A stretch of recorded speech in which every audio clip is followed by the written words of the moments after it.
Welcome to this Tutor to You Sociology topic video looking at methods in context, focusing specifically on researching home factors.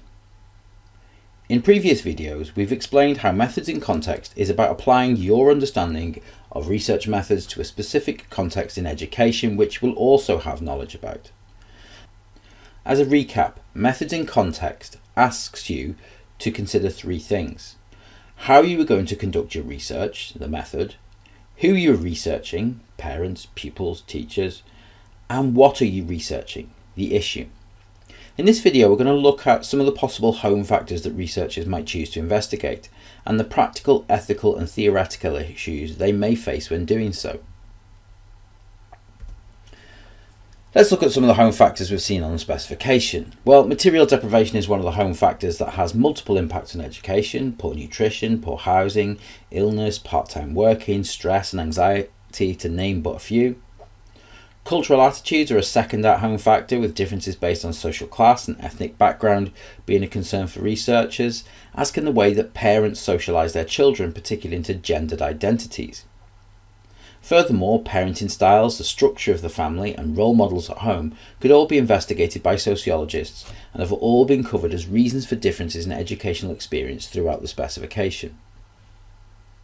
Let's look first at some of the practical issues researchers may face when investigating some of these home factors. The first consideration is access. How are researchers going to be able to access people in their homes? Are they going to be able to observe and record behaviours that happen in somebody's house when people are quite protective over what happens behind their own front door? This may limit the methods a researcher can use. For example, observations may be seen as too intrusive, whereas questionnaires or interviews might be a more suitable method to measure people's home lives.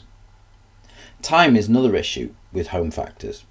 Not only do we have to consider how long it will take to distribute to a relevant sample, but researchers also need to be able to analyse the data that is being presented to them. How long will it take to get responses? How long will it take to categorise data? Further consideration will be sample size and construction. Some groups may be less likely to want to discuss how they raise their children or how much financial support they receive, for example working class parents, whereas others may be more than happy to do so, middle class parents. This could influence the sample being collected, not only in terms of sample bias, but also in order to collect a representative sample, it may take longer to do so. A final consideration is operationalising some of these concepts. How difficult will it be to operationalise and then record concepts such as socialisation or parenting styles? For researchers, this could lead to accusations of being subjective and allowing their values to interfere with the aims of the research.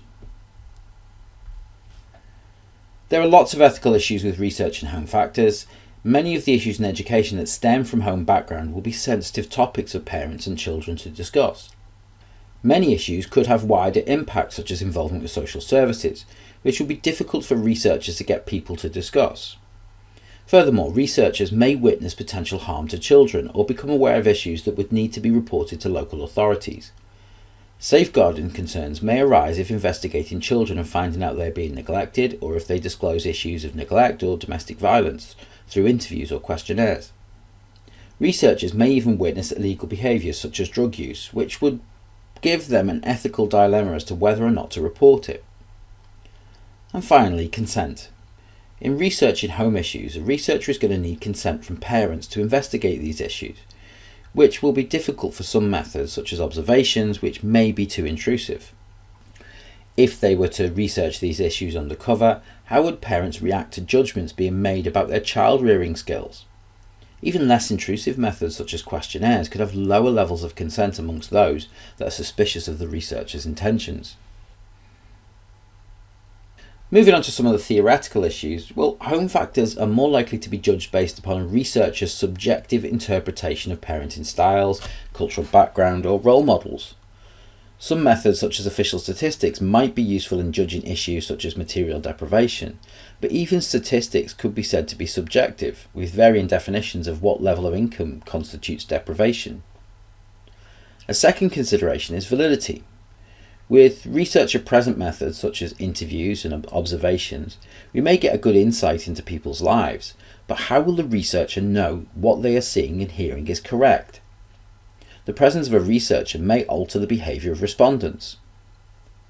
A third consideration is reliability. Home life and people's interpretations of culture, parenting and socialisation will differ, and this may impact on the ability of the research to be repeated and gain similar results, affecting reliability. Finally, the theoretical position of the researcher. We've seen throughout the course that different theoretical positions look to explain differences in educational achievement through different home-based factors. Functionalism and the New Right tend to focus on cultural factors, whereas Marxists will focus on deprivation. So how might this impact on the research that is being carried out by those researchers? Are they likely to be objective? Are home factors, which are complex and cumulative, more likely to be understood by interpretivist or positivist researchers? And how will this influence their choice of method? These are all issues for students to consider when researching home factors. If we look at research that has been presented across the specification on home factors, we can see that some methods are used more often than others. Official statistics are often used to measure household incomes, family structures of different ethnic groups, and the social background of different students, for example those on free school meals, and achievement statistics by gender and ethnicity. A second method that is popular is unstructured interviews. This gives us a better understanding as to why parents act the way they do, what barriers pupils face, and how both feel about the education system and why they feel that way. And finally, questionnaires. Time spent completing homework with children, Sullivan's research into the cultural capital of children and their subsequent achievement, and research into the social and educational capital of some minority ethnic groups are based on questionnaires. These methods all tend to be less intrusive than other methods such as observations of home life. That concludes this Tutor to You Sociology topic video on methods in context, researching home factors. Thanks for watching.